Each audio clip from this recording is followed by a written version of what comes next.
At 10, this is Fox 61, Connecticut's news station.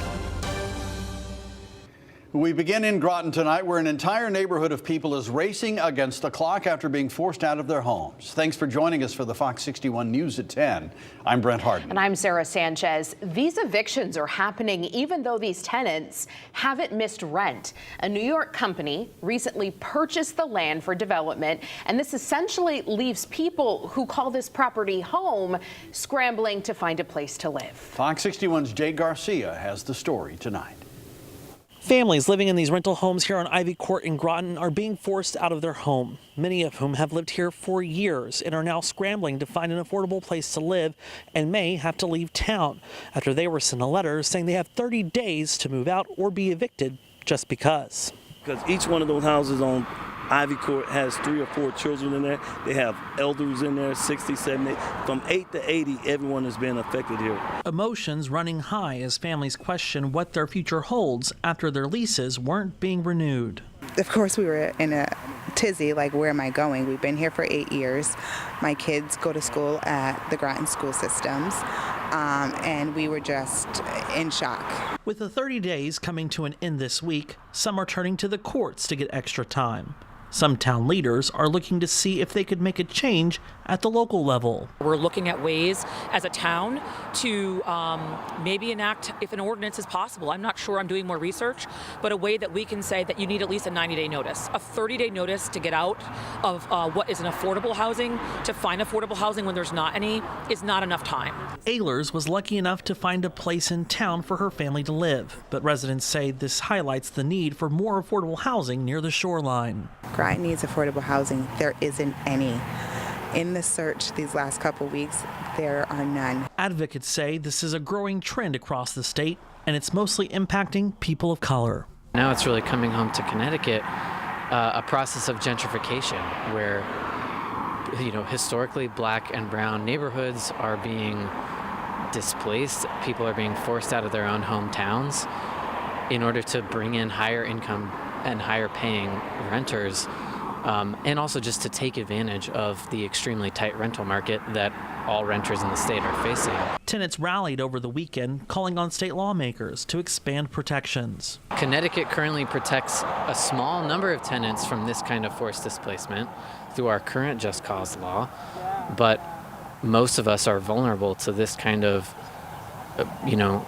sudden uprooting of our lives and being pushed out of our neighborhoods through no-fault evictions. Senate Bill 143 would prohibit these types of evictions from happening again, but the General Assembly has just days left to get it passed, which will be a little too late for the folks who live on Ivy Court. It's absolutely devastating that this happened. There's so many families that are suffering. In Groton, Jake Garcia, Fox 61, Connecticut's news station. All right, Jake, thank you. Time now for a first check on the forecast. And after an unusually hot and certainly humid day, things are cooling down a little bit outside. Yeah, my family has all the windows open right now. A trend we'll see through the week, be sleeping with those windows open. Hi, Rachel. Yeah, the kids asked me to turn on the AC before they went to bed. I was like, oh no, we're not doing that yet. But looking at these temperatures today, oh my gosh, I haven't even seen this yet.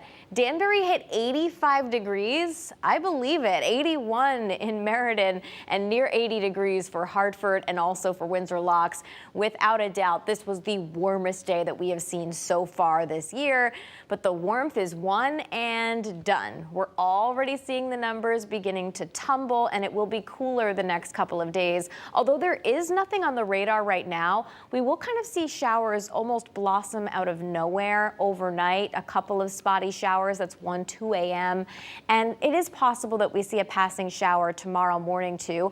This is 8 o'clock tomorrow morning. Notice most of the rain is to the north of us, but I can't rule out a couple showers out there. Otherwise, I think most of the day is dry, but it's mostly cloudy and cooler. We'll see high temperatures in the lower to middle 60s inland and upper 50s for the Connecticut shoreline. And while there is a chance for an early shower, there's a better chance for showers as we head into the later evening. Following that, we see a very similar Wednesday, but we do have some changes over the weekend. It's never too early to look ahead to the weekend. We'll take a closer look coming up. Thank you, Rachel. We are following breaking news now out of Meriden, where emergency crews are investigating after an explosion was reported inside a storm drain. Officers responded to Cross Street at Women's Way around 6 p.m. tonight and found smoke coming from the drain. No one was hurt, nothing was damaged. And while there, however, crews saw a suspicious object or device in another storm drain. That turned out to be a false alarm. Officials are still trying to figure out what caused that original explosion. To a Fox 61 follow-up now, we have obtained new body camera and dash camera video of an East Hartford police lieutenant being arrested on suspicion of DUI. We first brought you this story in January. According to court documents, the video from Connecticut State Police shows the East Hartford officer lying to the state police and claiming to be having a heart attack during a traffic stop. Fox 61's Matt Caron has the details. Lieutenant Joe Ficcaselli has been placed on desk duty. He is facing both a DUI charge and an internal affairs investigation for his alleged conduct that January night. Can you call me in the ambulance? I feel like I'm having a heart attack. Oh, you are too? That's East Hartford Police Lieutenant Joe Ficcaselli claiming to have a heart attack on a rural road in Somers the morning of his DUI arrest, January 28th. We've obtained some video of I can't talk about that right now. East Hartford Police Chief Mac Hawkins didn't want to talk about the video, so we will let it speak for itself. Were you driving? No. At some point? According to the state police investigative report, that's not true. A Somers paramedic saw the vehicle driving erratically and followed it.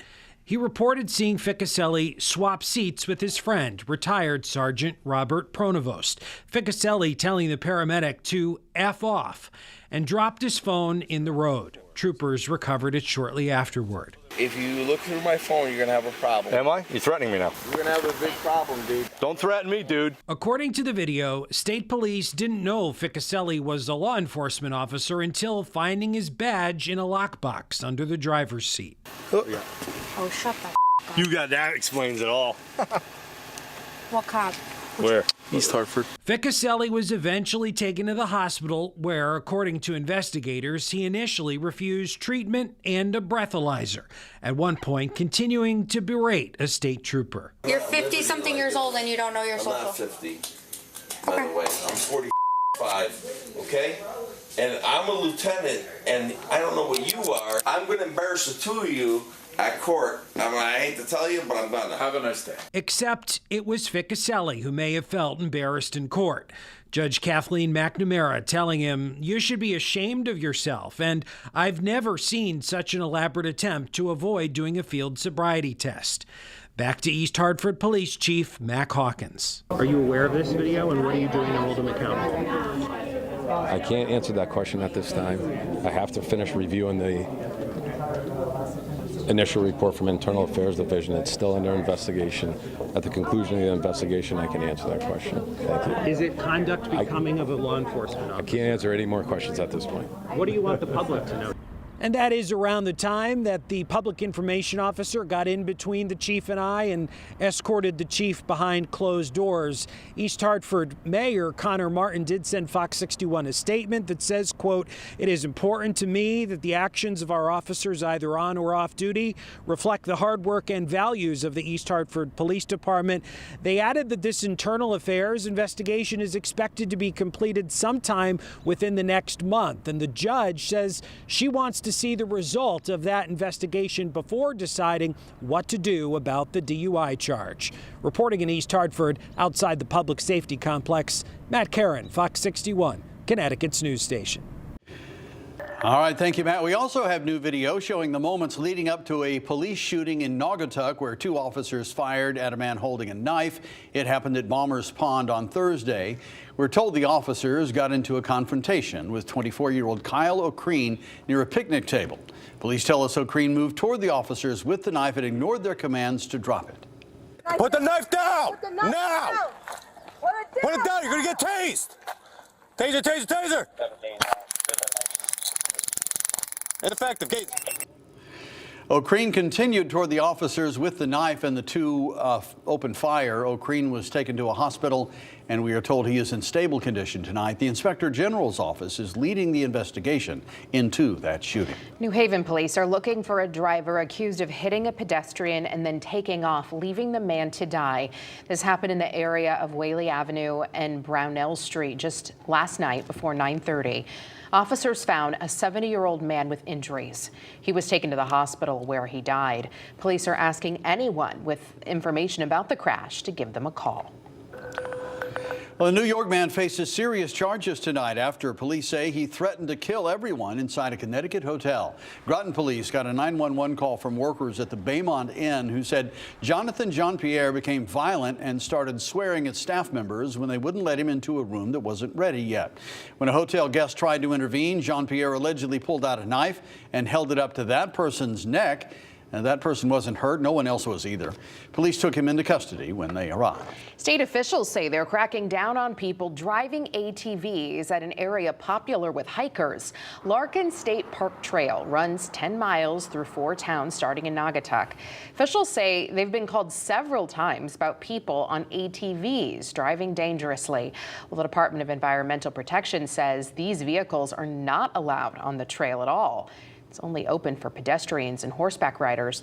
They also say people that own land bordering the trails have reported the same problem, and you're only allowed to ride ATVs on private land with written permission from the landowner. You can face steep fines and have your ATV taken away if you're driving it illegally.